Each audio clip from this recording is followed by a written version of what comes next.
This is Spacetime Series 25, Episode 89. Coming up on Spacetime, the ongoing search for dark matter, another win for modified Newtonian dynamics over dark matter, and NASA's Mars Curiosity Rover marks 10 years on the surface of the red planet. All that and more coming up on Spacetime. Welcome to Spacetime with Stuart Gary.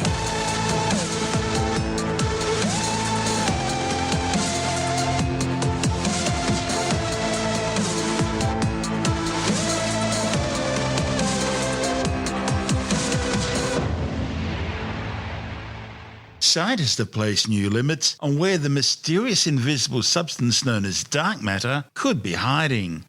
Scientists with the Oscillating Resonant Group Axion or Organ experiment at the University of Western Australia have now ruled out one potential mass range where the hypothetical axion particle could exist. The axion is one of the leading candidates for dark matter.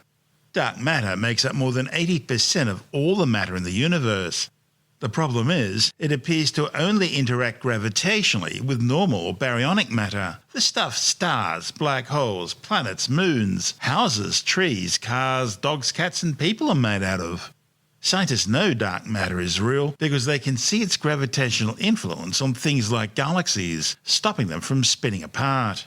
It's the dark matter in these galaxies providing the additional gravity needed to hold them together. And subatomic particles, like axions and sterile neutrinos, are among the leading candidates for dark matter. Possible hints for sterile neutrinos are now starting to turn up in high-energy collisions in particle accelerators. As for axions, well, they were originally proposed as part of a solution for another major problem in particle physics called the strong charge parity problem in quantum chromodynamics. CP symmetry tells us that physics should be unchanged if particles were swapped with their antimatter counterparts, and if left-handed and right-handed particles were also interchanged. The problem is, we know the symmetry breaks down in the standard model through weak nuclear interactions, and it's also expected to be broken through strong nuclear interactions as well, of the sort which govern quantum chromodynamics, although these have yet to be observed. But the thing is, quantum chromodynamics effects produce an effective periodic potential in which the axion field moves. The oscillations of the axion field about the minimum of the effective potential, the so-called misalignment mechanism, generates a cosmological population of cold axions with an abundance depending on the mass of the axion. Now, with a mass above, say, 10 to the 11 times the electron mass, axions could account for dark matter, and thus be both the dark matter candidate scientists are looking for, as well as a solution to the strong charge parity problem. And that's where the Organ experiment comes in. Organ is searching for an axion candidate by looking for the photons that axions should convert into under strong magnetic fields. To do this, Organ uses what's called an axion haloscope. It generates the magnetic field using a big electromagnet called a superconducting solenoid. Haloscopes use hollow metal chambers to trap the photons produced by axions in the magnetic field, making them easier to detect. A dilution refrigerator cools the resonator to cryogenic temperatures of around minus 273 degrees Celsius, just above absolute zero, in order to remove the thermal noise which would mask axion photons. Axions of a given mass should convert to a photon at a specific frequency or color. But since we don't know the mass of an axion, Organ first needs to work its way through the different mass ranges, focusing initially on those where dark matter is considered more likely to exist. The study's lead author, Ben McAllister from the University of Western Australia, says if no dark matter signals found in one location, then either the experiment's not sensitive enough to hear the signal above the noise in the background, or there is no dark matter in the corresponding axion mass range. So the search would then move to the next mass range. And that's the process they're going through now. He says his team are now modifying the detectors to achieve greater sensitivity and enable wider searches probing a new range of potential axion masses that are as yet unexplored. So the Organ experiment is a particle physics experiment based in Australia that is looking for something called dark matter. Dark matter, if you're not familiar, is one of the biggest mysteries in the universe today. To put it very simply, we know now that all the stuff that makes up people and planets and stars and black holes, all of the little bits of matter, the fundamental particles, all of that stuff makes up about 1/6 of all the matter in the universe. And the remaining 5/6 is this invisible, mysterious stuff called dark matter that we know is in the universe. We know it's all around us. It's actually passing through the Earth, passing through our bodies right now, and we just can't see or touch it, and we don't know what it's made of. So the organ experiment is one of a number of experiments around the world that are trying to get an answer to that huge, huge question. What is this enormous amount of invisible matter that makes up most of the matter in the universe? How do you know it's there? Yeah, it's a great question. If we can't see it, we can't touch it, how do we know that it's there? The short answer is, well, a couple of ways, mostly thanks to astronomy, various different astronomical observations, which is just a fancy way of saying looking at space with telescopes and looking at the way stuff moves around. And so what we find when we look at every scale of the universe, when we look at individual galaxies, when we look at galaxy clusters, when we look at the very, very large scale structure of the universe, we find time and again that we can't explain the way anything moves around in space if we only consider the stuff that we can see. So if you take like a galaxy, for example, like the Milky Way, our own home galaxy, it's this spinning disk. We can look at a galaxy like the Milky Way with a telescope, and we can say, okay, I can see blah, blah, blah, blah, blah, 1, 2, 3, 4, 5, 6, 100 million stars. And then you can say, okay, that's roughly how much mass all those stars should have, and this is roughly how it should be distributed. And then you say, okay, so looking at the stuff I can see, I can sort of say where all the mass is. And then knowing where all the mass is, you can say, okay, well then this is how much gravity there should be, because we know that mass is the thing that provides that gravitational force. So we can estimate how much gravity there should be in a galaxy and how it should all be pulling. And then from that, we can model how the galaxy should behave, how it should spin, how it should rotate. And what we find is that the galaxies don't move the way we expect at all. They spin much, much, much faster than should be possible if all of the gravity is coming from the stuff that we can see. And so far, the best way we can explain this observation is that there's a heap more invisible matter in the galaxies that provides extra mass, that provides extra gravity, and holds the galaxy together, allows it to spin around faster without breaking apart and parts being flung up into space. That's just one example. There are a couple of other examples on different scales of cosmology, but that's the general idea. We can't see it, but we can see it pulling on the stuff we can see. And then the question becomes, well, what are the likely candidates for it? Back in the 1990s, there were two leading theories, WIMPs and machos. Yep. We've pretty well got rid of machos now as a possibility. There just aren't enough black holes in the universe. Even though we're finding more than we thought there were, there isn't enough black hole material out there to account for the 5/6 of matter needed. So what does that leave us with? That leaves us with weakly interactive massive particles, basically itsy bitsy stuff. Tell us about it. Yeah, right. So just on machos, I mean, I'm not exactly a black hole guy, but as far as I understand, there is still a window in which primordial black holes, as they're called, small black holes, can be compelling dark matter candidates. But to talk more about this specific work, the two leading classes of dark matter candidates at the moment, as you mentioned, weakly interacting massive particles, which do what they say on the tin. They're particles that have mass and they interact weakly with the standard model particles. So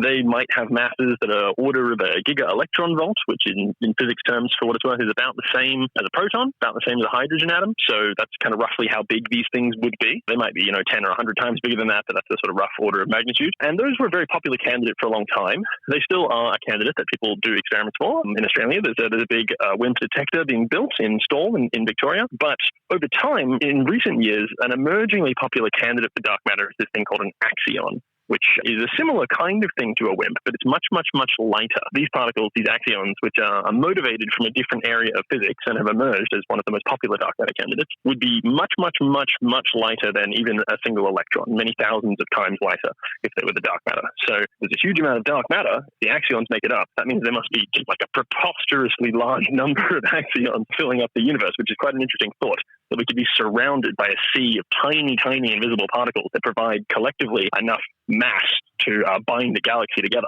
This is currently one of the theories, and that's the theory that we're trying to test with the organ experiment.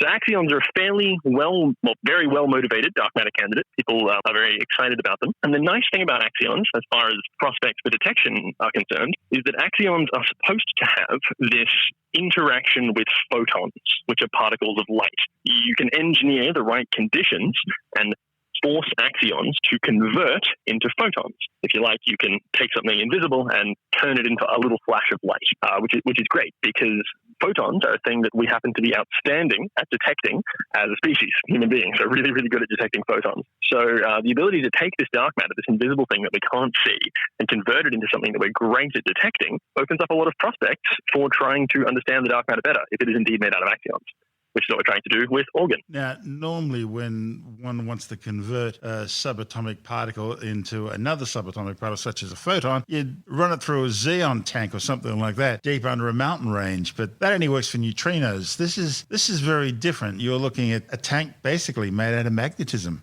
Yeah, that's exactly right. So the axion interaction with photons is what's called a two-photon coupling, which means that you can have an axion, say it comes from dark matter, and you can interact it with a photon, and then they will annihilate, if you like, and create another photon. So that's a two-photon, one-axion interaction. That interaction can happen different ways. The two photons can also coalesce and create an axion. You can have an axion spontaneously decaying into two photons. There's different ways you can run that interaction. But the most common way that we use it, as far as detection is concerned, is the first one that I mentioned. We get essentially a big tank of photons, and we hope that there's dark matter passing through it, made of axions, and then some of those axions will interact with the photons that are inside the detector and convert into other photons that we then try and observe. The sort of experimental detail of that is, as you've said, that the photons that we use as the source photons, if you like, for the axions to interact with, come from a very, very strong magnetic field. So that's this is the devil in the details of the very small scale particle physics. Is it turns out that magnetic fields, like a fridge magnet or a magnet that you might use in a scrapyard to pick up a car, the magnetic fields are on a very, very small scale made up of photons. So we get a big, big, big strong magnet, and that's a big, big, big source of photons. Then the axions go through, they interact with that magnet, with those photons, and they convert into tiny little flashes of light that we can try and detect. How do you get rid of the ambient warmth in the tank? You must cool it down. Yeah, well, that's exactly right. So as you've said, things that are warm emit photons. If you've ever looked through a thermal imaging camera, then you have seen this for yourself. Anything that has any temperature is constantly emitting random little bursts of photon energy that would be way, way bigger if we just left our tank kicking around at room temperature. The random bursts of energy that it would emit in the form of photons would be much, much, much stronger than the very tiny, weak photon signals from axions that we're trying to detect. So we cool the thing down to very low temperatures using a fancy piece of equipment called a dilution refrigerator, which is just a really fancy fridge. It can cool things down to millikelvin temperatures. That's a few thousandths of a degree above absolute zero. It's colder than the vacuum of space. And we look for, we suppress the ambient thermal fluctuations enough that we can look for these tiny little flashes of light that come from dark matter. The axion doesn't interact with our experiment very much other than to convert it to this little flash of light. So as far as the axion's concerned, it doesn't see the fridge, it doesn't see the detectors at all, it just sees the magnetic field. So the axion's just doing its own thing. It's traveling along at a velocity that it has arrived at by thermalizing with the galaxy at large. It doesn't really see our detector until it converts into a photon. When the axion converts, it converts into a photon of a certain frequency, or color, if you like. We know that light is made up of photons, and on a very, very small scale, the different colors of light, including the ones we can't see, extending up into ultraviolet and down into infrared, all of those are just photons of a different frequency. They're little wiggles of electromagnetic radiation wiggling about at different rates. Our detector that is detecting these little flashes of light can only be sensitive to a certain band of photon frequencies at any given time, which means we can only detect these axion-induced photons if they happen to fall within that band. And this is one of the big challenges with doing these kinds of experiments, because the frequency of photon that will be generated when an axion converts into a photon is unknown. And that is because of conservation of energy. We don't know the mass of the axion, if the axion is the dark matter. Same goes for the width. It's one of the biggest challenges. That's why there's so many different candidates, is we know this dark matter is there, we know how much of it there is in total, but we don't know how big an individual dark matter particle is. They could be very, very, very light, or they could be very, very, very heavy. And the mass that it happens to have, if it is an axion, will directly correspond to the frequency of the photon that's generated. So we build our detector to search for a certain bandwidth of frequencies of photons, and that then means that we are sensitive to a certain range of axion masses.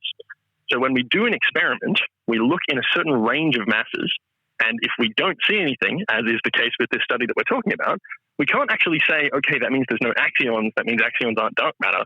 What it does mean is we can say, well, axions aren't dark matter within this specific mass range, we've ruled out some region of what we call the dark matter parameter space. There's this huge, huge range of places that the dark matter could be hiding, and we're just sort of slowly scanning through it, ruling out different bits as we go. One of the ideas about axions was that they were supposed to be particles that travel at the speed of light, which would mean they'd have no mass at all. Yeah, well, the axions we're looking at are not light speed axions. They'd be virialized to the galaxy, which is just a way of saying they move around at a couple hundred kilometers a second. So very quick, but not quite the speed of light. Yeah, they'd be very light. There are lower limits on the masses that they can have if they are to form dark matter. Theoretically, you can imagine a universe that has axions in it, but those axions aren't the dark matter, and then all bets are off. They're just, axions are exotic particles. They can have any mass you like. But if the axions are going to be the dark matter that's responsible for the way galaxies move and stuff, then there are limits you can place. They can't be any lighter than this. They can't be any heavier than this, because then, for details I won't go into, you just can't make the galaxy models work. Yeah. So you can put some rough bands on it, but it's still huge. It's a really, really big range, which means that there are lots of different experiments around the world that are complementary. When we talk about dark, we often think about dark energy as well. The other big dark from the 1990s that people are talking about, the issue there is that there's always the possibility that maybe we don't understand type 1a supernovae as well as we think we do, or we may not understand exactly where we are in the cosmic web of the universe as well as we think we do. And both of those parameters would change our understanding of what dark energy is likely to be. Is there any way we could be in a similar situation with dark matter where we simply don't really understand the existing 17 particles of particle physics to really know what we're looking at? Yeah, it's a great question. And the short answer is, of course, yeah. I mean, our observations that lead to dark matter are gravitational observations. So the other thing you can say from those weird gravitational observations that we can't explain is, okay, maybe we just don't understand gravity as well as we think we do. And maybe there is no dark matter and we just need better models of gravity, and then we can clean up all of these existing problems. And that's a perfectly fine and valid theory to have, or hypothesis, I should say. And indeed, people do work on that. It's the alternative explanation for these things. As yet, within the particle physics, or within the physics community, that is, I mean, people still work on it and they're looking at it, and it's very valid research to do. It's not the preferred or the what's considered the more likely outcome for a couple of reasons. One, no one has been able to write down a model of gravity that explains all of the stuff that can be explained by the introduction of dark matter. So that's a big problem. If somebody was to write one of those models down, then it would merit some very serious consideration and people would be very interested in seeing it. The other thing is, if you ask me, I mean, why should it be surprising that there's new particles? I mean, it was only fairly recently that we discovered the Higgs boson, and only fairly recently before that we discovered a bunch of the other ones that we now consider the standard model. So, like, what are the odds that this exact time in human history just happens to be the time that we've figured out everything that there is? It would be a real point of hubris of us, in my opinion, to say that we know everything that there is in the universe. It shouldn't be surprising, in my view, that there's other stuff out there. So I guess it's definitely possible, and it's an avenue that people consider and is one of active research. But at the moment, at least, the dark matter hypothesis is considered broadly more likely, and at any rate, it has to be done. You need to pursue both things. That's how it works. Again, it's part of this collaborative mindset. You've got to pursue all options. That's how science works. And if it turns out there's no dark matter, then it turns out there's no dark matter, and there's some other answer. But we had to look for it. I'm at a conference right now, meeting with the other experiments that do this kind of work in Germany, where we essentially say, all right, we're going to look here. And it's this big international collaborative effort where we say, all right, we've looked here, we didn't find any axions here. And other people say, okay, cool, we've looked here, we didn't find any axions here. And we're just divvying up this space and scanning through it and ruling out different possibilities and narrowing it down. And things are really accelerating at the moment. This community is still relatively young as far as particle physics is concerned, and it's really progressing at a really exciting rate. So it's a very exciting time for axions. We're starting to really scan through a large amount of the parameter space, and if the axion is out there hiding in the dark matter, we will find it. That's Dr. Ben McAllister from the University of Western Australia. And this is Space Time. Still to come, what if dark matter isn't the answer? What if it's modified Newtonian dynamics? We'll explore that with some exciting new evidence in a moment. Also, NASA's Mars Curiosity Rover marks 10 years on the surface of the red planet. And later in the science report, new evidence triggers fresh calls for a truly independent investigation into the origins of COVID-19. All that and more still to come on Space Time.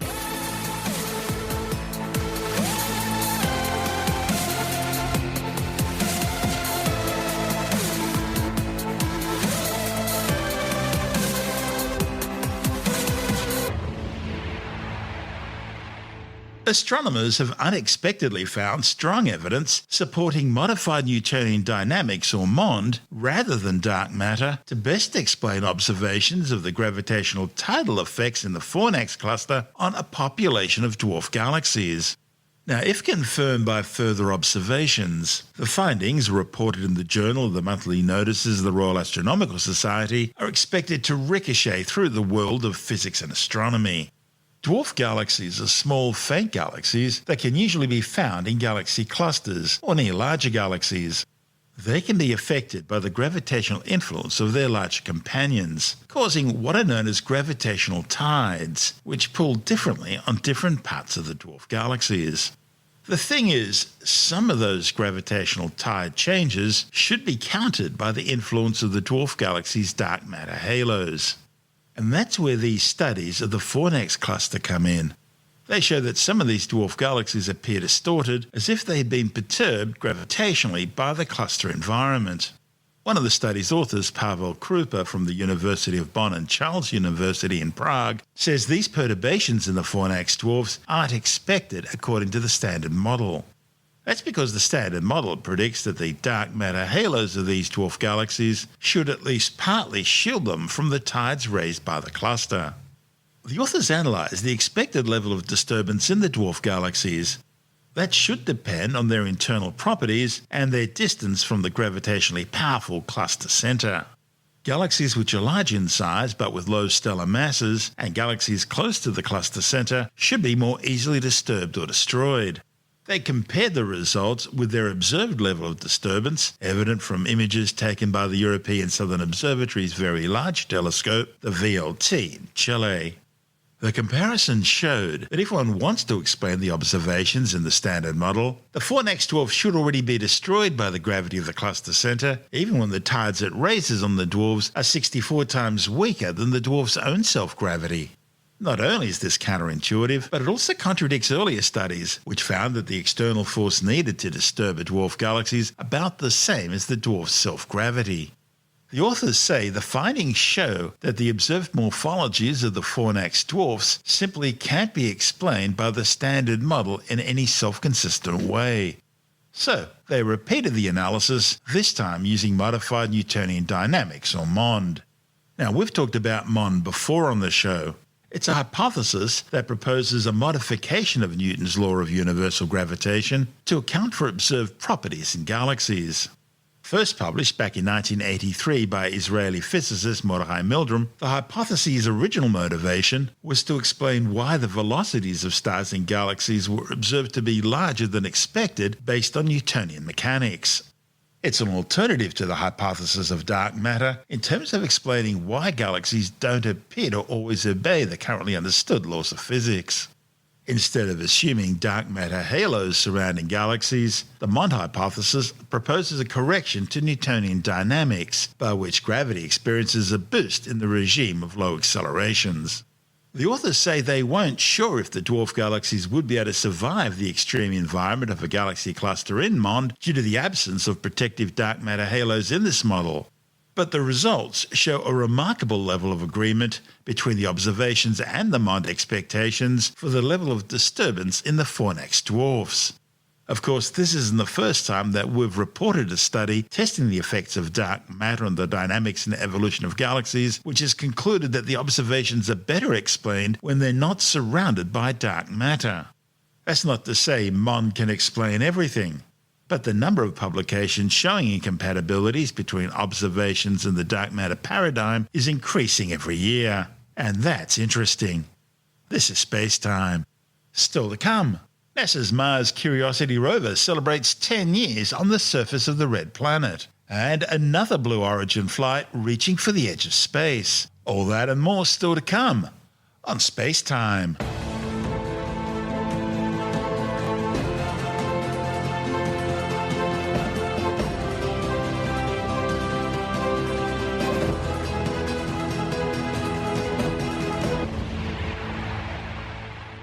NASA's Mars Curiosity Rover has celebrated its first decade exploring the red planet.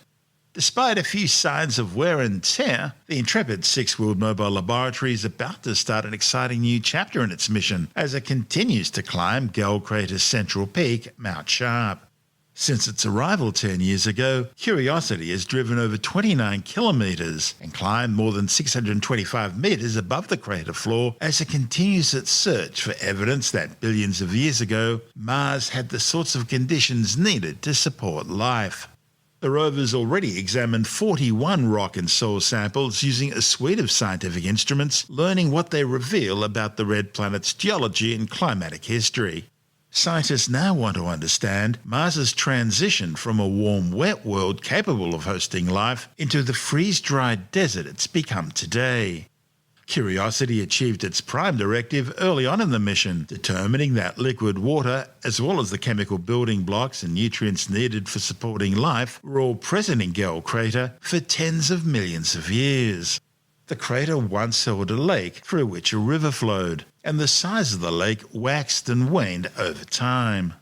Each layer higher up on Mount Sharp serves as a geological record of a more recent era in the Martian environment. Curiosity's also studied the red planet skies, analysing the atmosphere and capturing images of shining clouds and the two drifting Martian moons, Phobos and Deimos. The rover's radiation sensor is also busy, constantly measuring the amount of high-energy radiation the surface is exposed to. This will provide important data which will be needed to keep future astronauts visiting the red planet safe. Curiosity's mission was recently extended for another 3 years, allowing it to continue its exploration. Now, the Intrepid rover is driving through a canyon which marks the transition to a new region, one which is thought to have formed as water began drying out, leaving behind salty minerals called sulfates. And scientists are seeing strong evidence of what can only be described as dramatic changes in the ancient Martian climate.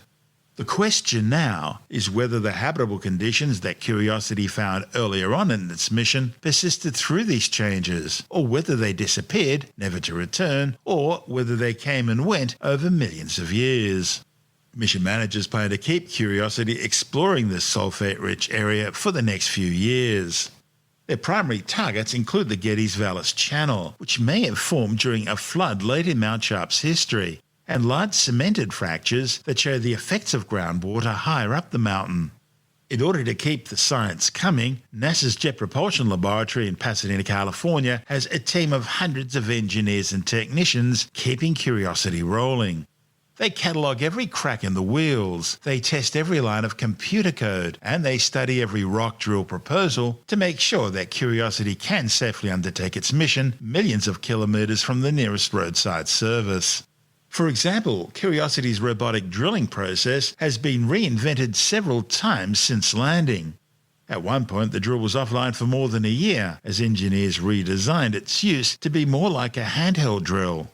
More recently, a set of braking mechanisms, they allow the robotic arm to move or stay in place, suddenly stopped working. That required a workaround solution. And to minimise damage to the wheels, engineers are keeping a sharp eye out for treacherous spots like the knife-edge gatorback terrain they recently discovered, and have also developed a new traction control algorithm to help. Curiosity's power comes from a long-lived nuclear battery rather than solar panels to keep operating. As the plutonium pellets in this battery decay, they generate heat, which is then converted to power. Because the pellets gradually decay, the rover can't do quite as much in a day now as what it did every day during its first year of operation. So mission managers are carefully budgeting how much energy the rover uses every day, and they've figured out which activities can be done in parallel, multitasking to optimise energy availability. And before any instructions are sent to Curiosity on Mars, they're first tested out on Maggie. That's Curiosity's rover double here on Earth. This report from NASA TV. The Curiosity rover set out to answer a big question. Could Mars have supported ancient life? Now we know the answer, but there's still so much more to learn.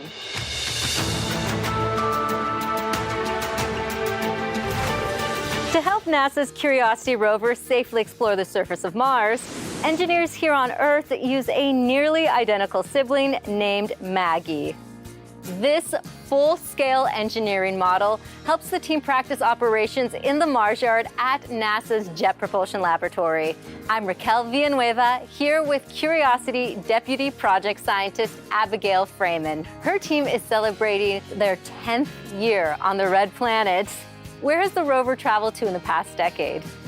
Well, we've spent the last basically 10 years Martian mountain climbing.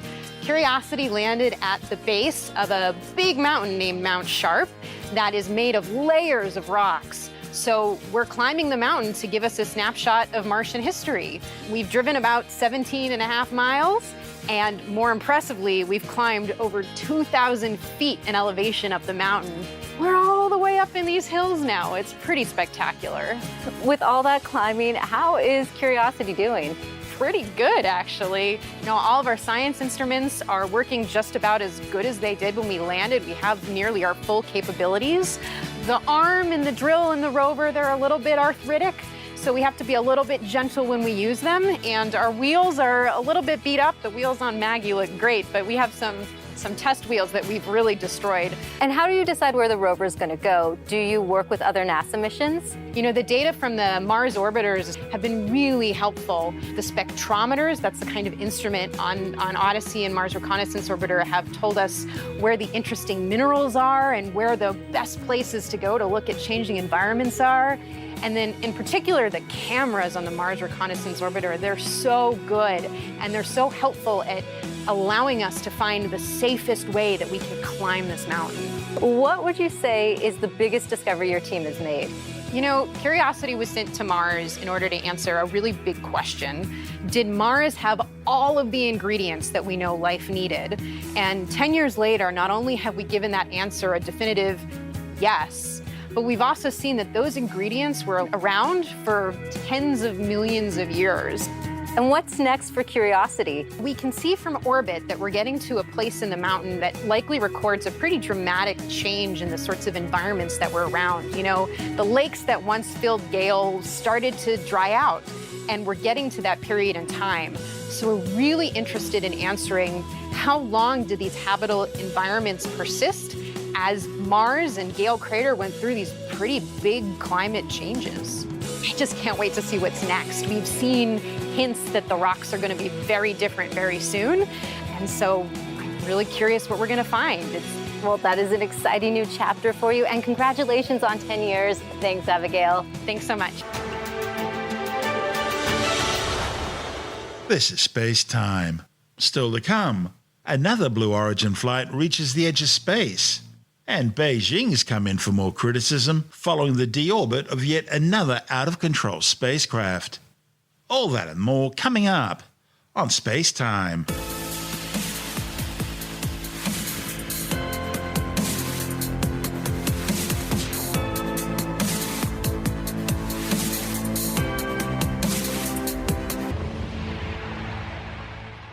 Blue Origin's new Shepard has successfully undertaken its 6th space tourism flight to the edge of space.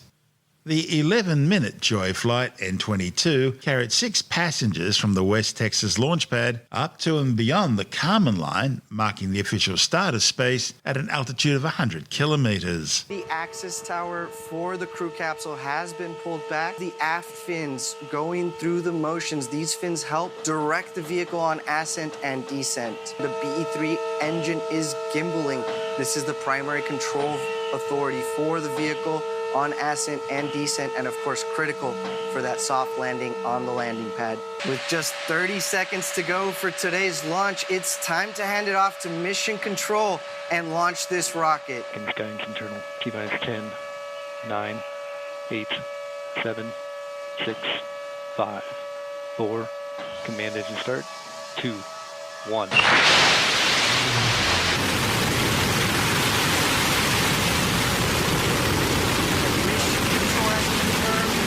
Shepard has cleared the tower and is heading to space. Godspeed titanium feather. We are gaining speed as New Shepard gains altitude. We started at about 3,700 feet above median sea level, and that's where Launch Site 1 is located. We've hit our next milestone, max Q, the point where aerodynamic stress on the vehicle is at its maximum, and that BE-3 engine gets to flex its muscles, throttling down to reduce those stresses. Our next milestone will be main engine cutoff, but in the meantime, the BE-3 is back to 110,000 pounds of thrust, powering New Shepard and its crew to space. And it looks to have been a successful main engine cutoff, with the vehicle traveling at more than 2,000 miles per hour and 200,000 feet of altitude. Our next milestone will be separation of the crew capsule and the booster for zero-G. Capcom will momentarily cue the astronauts to unbuckle their harnesses after separation. Congratulations to all 6 crew of the Titanium Feather. They just officially became astronauts with an apogee well over 100 kilometers, the internationally recognized boundary line of space. Both the crew capsule and booster are now descending. The forward fins deployed as that rocket is now reaching its atmospheric pierce point, returning from space and entering the atmosphere. Those control surfaces that raise the center of pressure on the vehicle now have a little bit of air pressure to push against. That's the ring fin and the forward fin, and the booster will be reaching its maximum re-entry velocity here just under Mach 4. Starting to slow down here now, the wedge fins, the steering fins, and the ring fin all working together, earning their keep to guide this booster home. Great. There it is, engine ignition, engine relay coming in for a landing. Booster touchdown. Welcome back to Earth, New Shepard. For a lot of us at Blue, this moment in flight is one of our proudest moments, really showcasing what the BE-3 engine and the New Shepard booster are capable of. Really just incredible engineering. No matter how many times we've seen this happen, it just never gets old. It's a live booster landing, nice and softly onto that landing pad. You can't help but want for this to happen. At the bottom of the BE-3 engine, we're venting any excess propellants. This is a key step in the reusability of this booster. We'll be able to purge with inert fluids and keep this booster clean. The crew capsule coming back down again, its gumdrop shape, a little slower to re-enter Earth's atmosphere. We should have the drogues here shortly. There they are. Drogue chutes are out. I count 3. And those drogue chutes have now pulled out the main chutes that will begin to fill with atmosphere. And the crew capsule looks to be maybe a little south or southwest of the landing pad. And of course, that great West Texas backdrop. So as we come in here softly for a landing, those landing systems will engage, measuring the height above the ground to fire that innovative retro thrust system that kicks up the dust but makes for a very soft landing. Touchdown, Titanium Feather. Welcome back to Earth. So now our team is preparing landing safety operations and recovery of our astronauts from the crew capsule. New Shepard's last flight occurred on June the 4th. Beijing's come in for more criticism following the deorbit of yet another out-of-control spacecraft. Unlike the disused spacecraft of most other spacefaring nations, which are brought down in a controlled manner, China simply allows their space junk to fall back to the surface in an uncontrolled fashion, bouncing off the upper atmosphere and then re-entering wherever it may. The latest examples were Beijing's Tianzhou-3 cargo ship, which had brought supplies to the Tianhe core module of China's new space station, and an upper-stage Long March 5B booster, which carried the space station's new Wentian science module into orbit. Mission managers in Beijing had no idea where the booster would eventually fall back to Earth. Eventually, debris from the 25-ton booster hit the Earth's upper atmosphere over the western Indian Ocean, then crashing to the ground over a wide area near villages in Malaysia and Indonesia. The wreckage included large sections big enough to have caused death to anyone in the way. And it's still not known if any highly toxic rocket fuel propellants were included in the debris trail. China has allowed Long March 5B rocket stages to crash back to Earth in an uncontrolled manner at least twice before, once in the Ivory Coast back in May 2020. Then again in May last year, when large sections of another Long March 5B booster crashed down in the Indian Ocean near the heavily populated Maldives Islands, also after launching elements of the Tiangong space station. These followed the prototype Tiangong-1 space station, which crashed into the Pacific Ocean near Tahiti back in April 2018. That was another uncontrolled deorbit, made even worse because Beijing tried to cover up the fact they had no control over what was happening until it was finally exposed by the European Space Agency. Last year, NASA accused Beijing of failing to meet responsible standards regarding their space debris. In fact, many spacefaring nations have slammed China's space officials for letting Long March 5B cores become big chunks of space junk, which, as we've shown, has happened on all three of the rocket's missions to date. And let's not forget, China also drew heavy criticism after using a missile to destroy a disused weather satellite in 2007, creating the largest ever debris field in space. And that's still today posing problems for safe space navigation. China is already the world's largest greenhouse gas producer, pumping as much CO2 in the atmosphere in 1.5 days as what Australia does in an entire year. And they now have the title of producing more space junk than any other nation as well. China's growing concern about the success of America's X-37B space shuttle program has seen Beijing launch its own reusable experimental spacecraft. The flight aboard a Long March 2F rocket from the Zhuquan Satellite Launch Center in northwestern China's Gobi Desert will see the spacecraft test a number of new technologies in orbit before eventually returning to Earth. While little is known about the orbiter, we do know a fair bit about the Long March 2F rocket, which is normally used to launch China's Shenzhou manned spacecraft.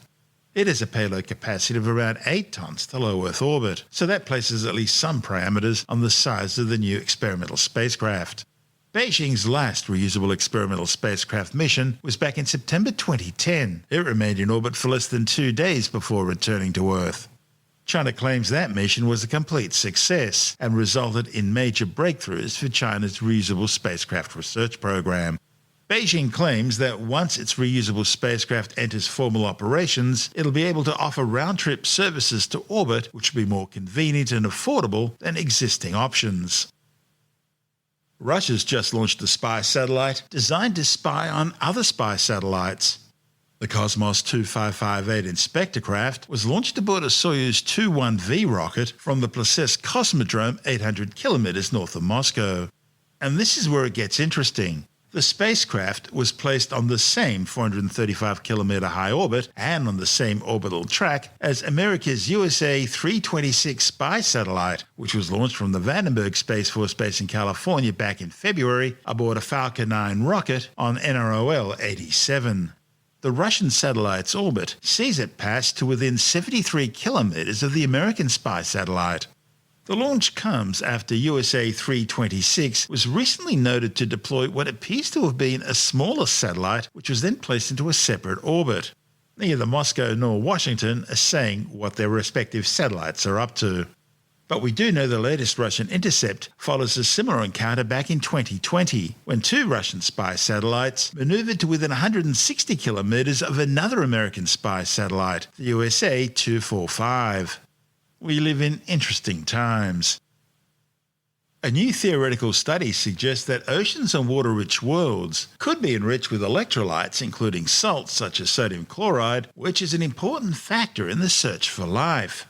A report in the journal Nature Communications claims the authors wanted to know if minerals could make it into the liquid water surface on planets where the high pressures create an ice sheet between the mineral-rich rocky core and the watery surface. Using computer modeling simulations, they found that salts like sodium chloride could be transported through the ice sheet into the watery oceans above. An accompanying editorial suggests that this study offers the most convincing argument so far in resolving the dilemma of large planetary hydrosphere habitability. This is Spacetime.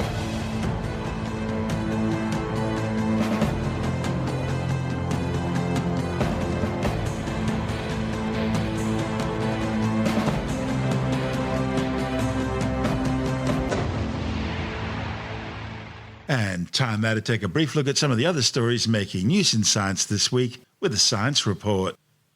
There have been fresh calls for a truly independent investigation into the origins of the COVID-19 coronavirus, following new evidence suggesting that American-funded lab experiments may have contributed to the emergence of the deadly infection and the subsequent global pandemic. A report in the Journal of Proceedings of the National Academy of Sciences, PNAS, by Professor Jeffrey Sachs, chairman of the Lancet COVID-19 Commission, has called for universities and research institutions to open their databases for scrutiny. Sachs says scientists from the University of North Carolina and the New York-based EcoHealth Alliance under Peter Daszak had been working with the Wuhan Institute of Virology to manipulate viruses. Despite the obvious conflict of interest, Daszak was on the original World Health Organization investigation into the likely origins of COVID-19. That investigation was highly criticized and its findings have been largely dismissed.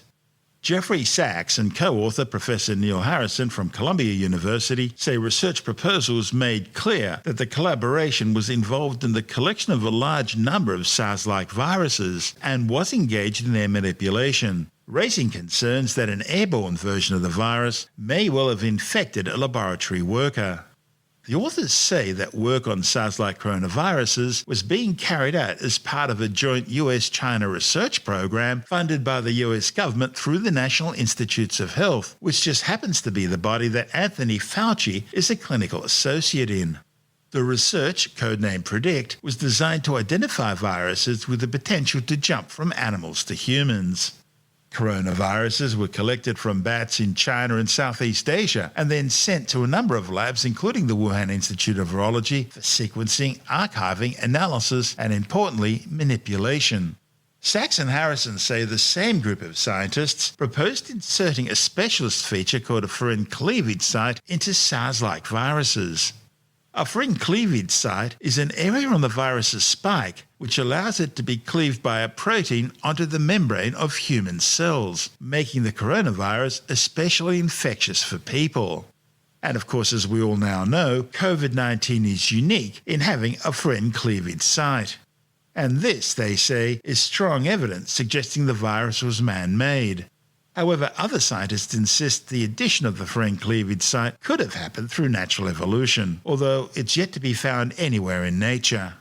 Leaked documents have confirmed that scientists from the University of North Carolina, EcoHealth Alliance, and the Wuhan Institute of Virology wanted funding to insert a furin cleavage site into a SARS-like virus in gain-of-function experiments.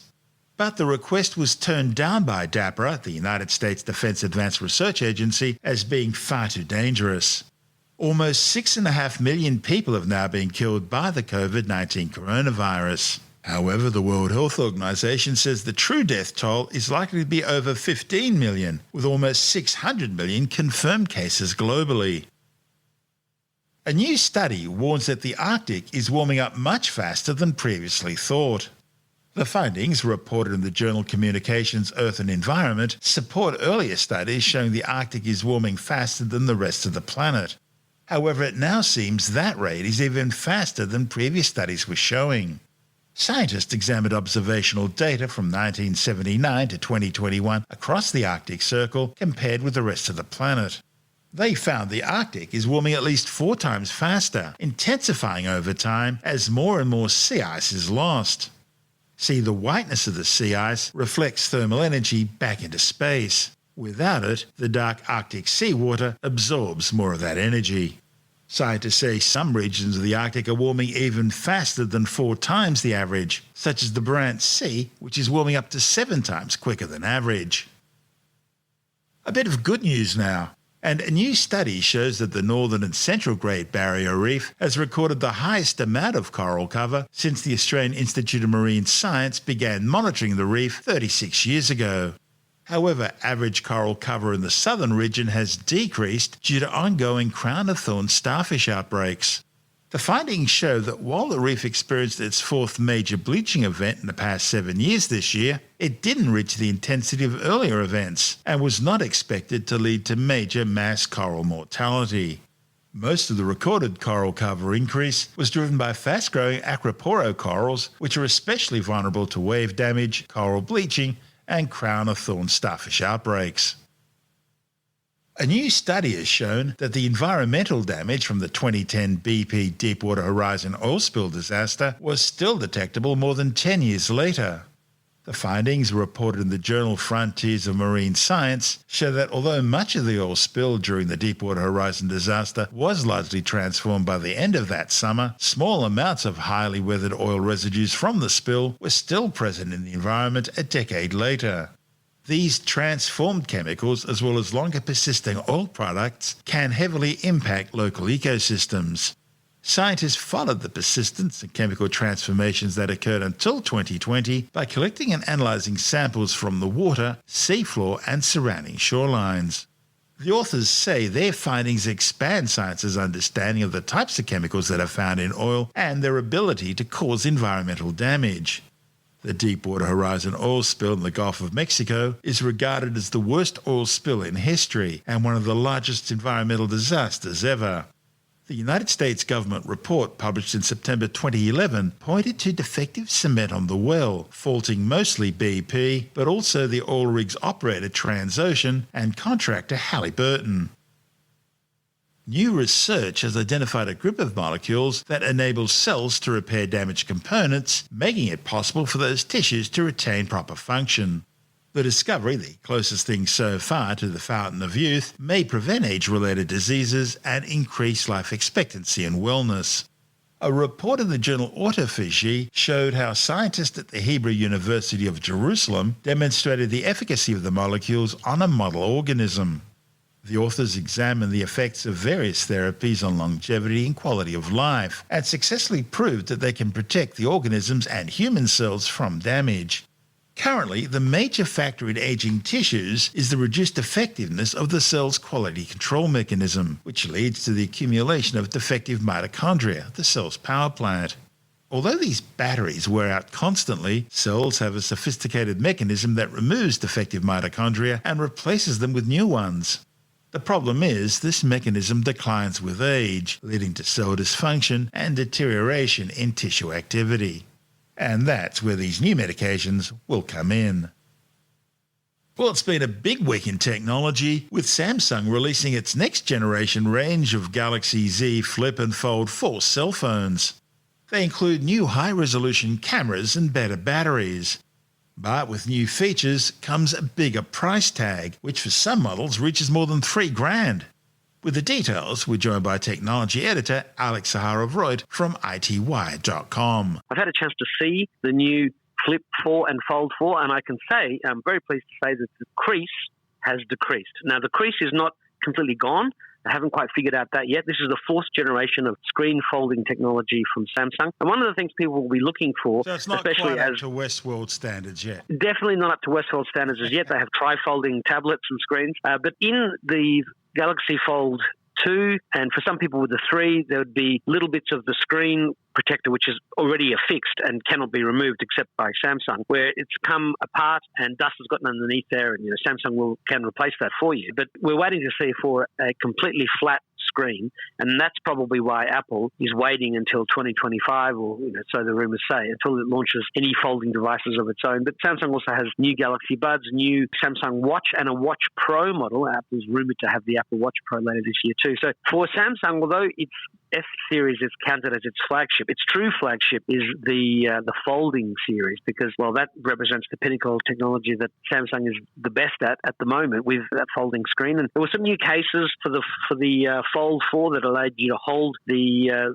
phone more easily with clip-on backs and some sort of a sleeve you can put your hand through and hold the phone securely. The Fold 4 also continues with its stylus support, but the Flip 4 doesn't have stylus support yet. Now, the NBN have released their latest details on broadband speeds. What have they come up with? Well, actually, this was released by the ACCC, who's taken over from ACMA to release quarterly Measuring Broadband Australia reports. And they're saying that in May 2022, retail service providers' average download speed performance was 99.3% of planned speed. This was compared to 97.9% in February. So download speeds have increased. But upload speeds in May 2022 were 85.6% of planned speeds during all hours, compared to 84.7% of planned speeds in February 2022, and that's little changed since 2020. Now, as the ACCC says upload speeds are important to consumers who are working or studying from home or using cloud applications such as photo storage. And they neglected to talk about things like iCloud backups of your entire device, but they did obviously make reference to working or studying from home, because when you're doing Zoom calls, the faster your upload speed, the better quality picture that it can be seen on the other side. So it's nice that download speeds continue to improve and get faster. The NBN's been over-provisioning. They're still only fairly mediocre on a world stage, but aren't they? You compare us to, say, Singapore or South Korea, Seoul. Absolutely. Those countries definitely do have gigabit and faster plans. Now, Australia does actually have ultra-fast plans, as they're called, which can go up to a gigabit or 1,000 megabits in speed. And they said that consumers on these ultra-fast plans received average download speeds ranging between 820 megabits during the day and 659 megabits during the busy evening hours, compared to 823 megabytes down and 694 megabits up in February. It's actually a little bit slower this time around for the super-fast, ultra-fast plans that are 250 megabit, 500 megabit or gigabit speed. In other countries, they have 2 gigabit or faster plans, and we do need to see those plans getting to much faster speeds as well, because if you're paying for a gigabit and you're only getting 820 megabits, well, you're not getting the full capability. But the only people really on fibre directly to the premises are going to be able to get the best, I guess. We have a third update for iOS 16. Tell me about it. Yeah, well, Apple has been launching beta versions of its operating systems for all of its devices. Now, the developer version is up to version 5, and that is equivalent to the public beta 3, which comes out a day or so later, I guess, giving Apple a last-minute chance to check for any show-stopping bugs. Now, obviously, this is beta versions, not meant for use by the general public, although obviously the public beta is, but clearly not everybody. You need to be knowing what you're doing, and you need to be hopefully loading the beta version onto a secondary device, not your primary device. Now, my iPhone on iOS 15.6 was having an issue where I'd be on Wi-Fi and then I would go over to the cellular network and I would lose my internet connection, and I'd sort of have to go into plane mode and go out of it or restart the phone to get it going again. And I thought, well, given we're up to public beta 3 or the developer beta 5, time to upgrade to my own phone. And I've been using it now for the past couple of days or so, and I've noticed that everything seems really smooth. I haven't found any apps that are broken. Banking app works. That's always a concern for some banks, that they just don't work on any of the betas at all.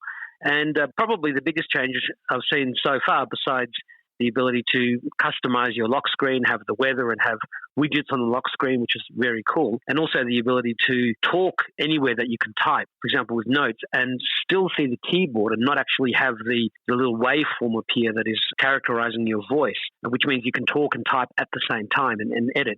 I've actually noticed a few little pop-up, little messages like Apple is telling you, and you only see it once, but you can actually edit whilst you're using your voice. You can go in there and make a correction and then keep talking. And you see the little microphone symbol right next to where you've next got to type. So it's giving you that visual cue. So iOS 16 looks very similar to iOS 15. There are little changes here and there, little refinements.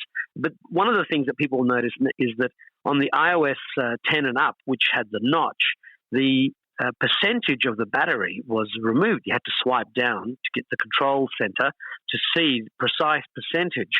Otherwise, it just gave you a visual representation. But in the new public beta 3, the number is actually superimposed onto the battery, showing you how much battery life you have left. Now, what's happening is that the battery itself looks like it's always full, but there's a number there, how much battery life you have left with numbers, which represent the percentage of the battery left. Now, I think when you get down to about 20%, it does actually go to red. And if you do swipe down with the control center, you see the battery as it was with the percentage on the left-hand side. So, look, a lot of people complained that they couldn't see the percentage.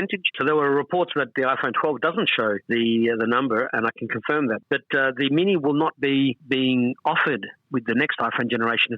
If the rumors are to be believed, there will be an iPhone of the regular size and then an iPhone 14 Max, which goes along with the iPhone 14 Pro Max.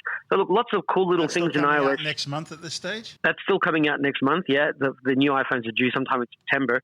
So we're just weeks away from that. The new iPhones launching.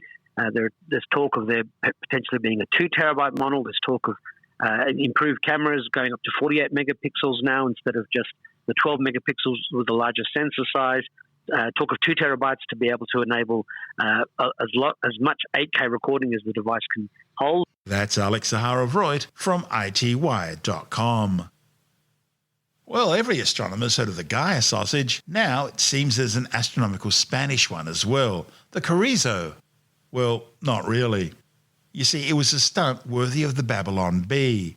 A stunning image reportedly showing our nearest neighbouring star system, spectral Type M red dwarf star Proxima Centauri, as seen through the eyes of NASA's amazing new James Webb Space Telescope. The image was tweeted to his 91,000 followers by French physicist Aimé Klein, who described its level of detail as being a new world unveiled. The post was then retweeted and commented upon by thousands of users who took the scientist at his word. However, later, Klein tweeted that the image was in fact a fake. Rather than a star 4.23 light years away, it was actually just a close-up shot of a slice of spicy Spanish sausage called chorizo. Tim Mendham from Australian Skeptics says his stated reasons for the prank, to be wary of the arguments of people in positions of authority, sound awfully hypocritical. I think it was a joke, basically, and, it does look like a sort of sun or something from, this slice of seasoned sausage with all sorts of strange things in it. A lot of people objected to a joke because they don't like being fooled, and that's when he said that, well, it was actually designed to teach you a lesson, not to trust everything that's put in front of you. Which is interesting, actually, but then he also said it was a mistake to it, which is not the first time he's made a mistake, actually. Oh, really? A couple of years ago, he was actually accused of plagiarism, putting other people's texts into his books on quite a few occasions. But he said that was a mistake as well. So perhaps he's a bit prone to, I don't think the chorizo is that bad. It's not worth sort of tying your knickers in a knot over. The problem with what he's done is that we always tell people, if you're looking at something online, check the source, make sure it's a reliable source. Normally, you'd think a French physicist who's involved with France's Alternative Energy and Atomic Power Commission would be a reliable source for something like this. Well, he does come with a few sort of notches on his belt. This is someone you should normally be able to trust. For any schmuck on the street to do it is one thing, but when the image comes from somebody in such a respected position, that actually is demeaning to all of science and to skeptical research as well. Yeah, but again, I don't think it's worth really sort of, it's not the end of the world. It was pointed out pretty quickly that it was a fake, so it wasn't around for that long. So, Great reason to remember the idea of putting your phone away if you're going out for the night. Yes, that's what he said. He said he had been out for the night. Oh, he had he? Don't text people when you've just had a night out. That's Tim Mendham from Australian Skeptics.